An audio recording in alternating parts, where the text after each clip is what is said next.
Hey guys, so as you already know, the security guard for the Mandalay Bay, Jesus Campos, has gone missing again.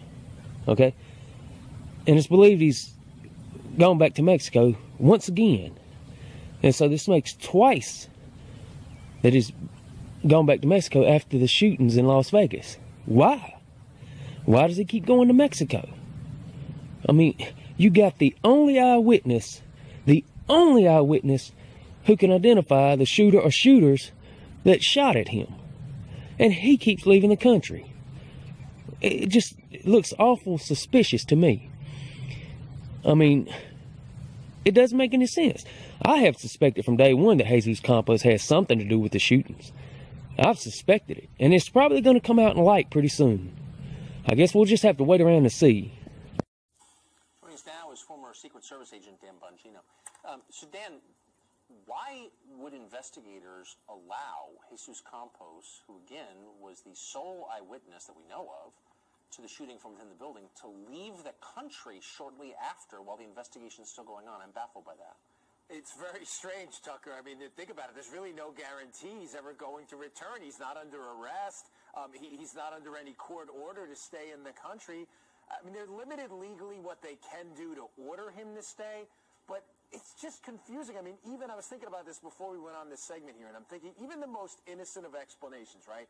I mean, he's a witness and a victim of one of the most horrific crimes in American history. Obviously, incredibly psychologically traumatizing. An innocent explanation, maybe he has family down there he's visiting, he needed some time. But to go to Mexico right after the crime when you are the sole eyewitness to potentially the crime of the century, and as you brought up in the segment, you have a pretty significant injury, a 5.56 or 2.23 round to the leg, is really beyond perplexing. There's yes. No convenient explanation for it. Well, I don't think it's possible. I don't think if you were hit with that round squarely in your leg, you'd be going anywhere because it would have destroyed your leg. But I don't mean to impugn the character of Jesus Campos. I don't know anything about the man. I felt sorry for him. I still do. He was injured. Sure. But the behavior of the people around him is so weird, and weird in a specific way. They're trying to control access to him. They're trying to control the story about him. They're clamping down on information about him and his actions. Why would they be doing that? Is it MGM doing that? What is going on? Yeah, no, and I'm with you. I'm not, neither am I. I'm certainly not trying to impugn his character either. I mean, this guy was a victim of this crime as well. But look, that doesn't make the questions go away.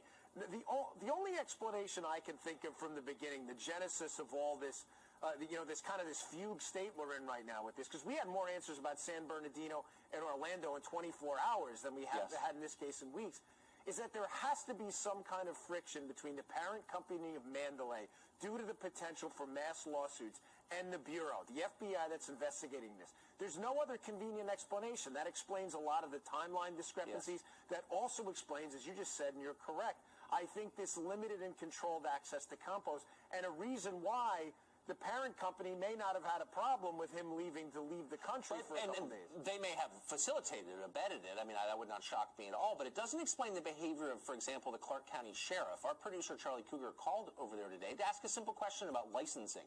This guy doesn't seem to have had a license as a security guard. You know, whatever. What are the rules? Yeah. And they were so defensive, and they yelled at him and hung up. Yeah. The spokesmen don't typically act that way when they're asked a simple question. What is that about? Yeah, well, especially from a major media outlet. I mean, it's not like you were calling from a local blog. I mean, this is a credible media outlet that reports on stories like this all the time. And, Tucker, we have to remember, this is, I get it. We all respect law enforcement's role in this. We understand. But this was a crime perpetrated on the American people. People are justifiably concerned about why it happened, and we have no answers. You have to expect there's going to be profound media interest in this. And, yeah, answering like that doesn't help.